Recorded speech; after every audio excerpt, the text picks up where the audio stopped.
98-ാം സങ്കീർത്തനം. കർത്താവിന് ഒരു പുതിയ കീർത്തനം ആലപിക്കുവിൻ. അവിടുന്ന് അത്ഭുതകൃത്യങ്ങൾ ചെയ്തിരിക്കുന്നു.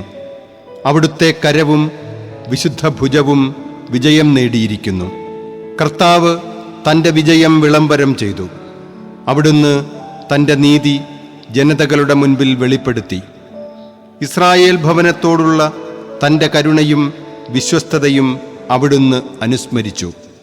ഭൂമിയുടെ അതിർത്തികൾ നമ്മുടെ ദൈവത്തിൻ്റെ വിജയം ദർശിച്ചു. ഭൂമി മുഴുവൻ കർത്താവിന് ആനന്ദഗീതം ആലപിക്കട്ടെ. ആഹ്ലാദാരവത്തോടെ അവിടുത്തെ സ്തുതിക്കുവിൻ. കിന്നരം മീട്ടി കർത്താവിന് സ്തുതികൾ ആലപിക്കുവിൻ. വാദ്യഘോഷത്തോടെ അവിടുത്തെ പുകഴ്ത്തുവിൻ. കൊമ്പും കാഹളവും മുഴക്കി രാജാവായ കർത്താവിൻ്റെ സന്നിധിയിൽ ആനന്ദം കൊണ്ട് ആർപ്പിടുവിൻ. സമുദ്രവും അതിലുള്ളവയും ഭൂമിയും അതിലെ നിവാസികളും ഉച്ചത്തിൽ സ്വരമുയർത്തട്ടെ. ജലപ്രവാഹങ്ങൾ കരഘോഷം മുഴക്കട്ടെ. കർത്താവിൻ്റെ മുൻപിൽ പർവ്വതങ്ങൾ ഒത്തൊരുമിച്ച് ആനന്ദകീർത്തനം ആലപിക്കട്ടെ. അവിടുന്ന് ഭൂമിയെ വിധിക്കാൻ വരുന്നു. അവിടുന്ന് ലോകത്തെ നീതിയോടും ജനതകളെ ന്യായത്തോടും കൂടെ വിധിക്കും. 99-ാം സങ്കീർത്തനം. കർത്താവ് വാഴുന്നു, ജനതകൾ വിറകൊള്ളട്ടെ.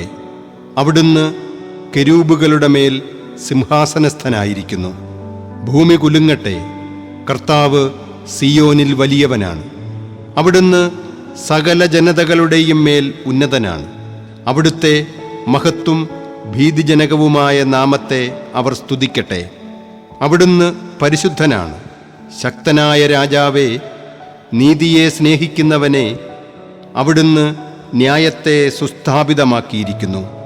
അവിടുന്ന് യാക്കോബിൽ നീതിയും ന്യായവും നടത്തി. നമ്മുടെ ദൈവമായ കർത്താവിനെ പുകഴ്ത്തുവിൻ. അവിടുത്തെ പാദപീഠത്തിങ്കൽ പ്രണമിക്കുവിൻ. അവിടുന്ന് പരിശുദ്ധനാണ്. മോശയും അഹറോനും അവിടുത്തെ പുരോഹിതന്മാരിൽപ്പെട്ടവരാണ്. അവിടുത്തെ നാമം വിളിച്ചപേക്ഷിച്ചവരിൽ സാമുവേലും ഉൾപ്പെടുന്നു. അവർ കർത്താവിനെ വിളിച്ചപേക്ഷിച്ചു. അവിടുന്ന് അവർക്ക് ഉത്തരമരുളി.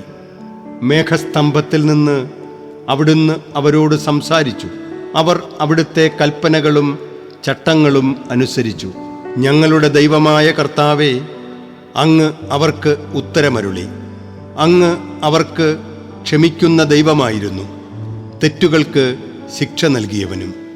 ദൈവമായ കർത്താവിനെ മഹത്വപ്പെടുത്തുവിൻ. അവിടുത്തെ വിശുദ്ധ പർവ്വതത്തിൽ ആരാധനയർപ്പിക്കുവിൻ. നമ്മുടെ ദൈവമായ കർത്താവ് പരിശുദ്ധനാണ്. 100-ാം സങ്കീർത്തനം. കൃതജ്ഞതാബലിക്കുള്ള സങ്കീർത്തനം.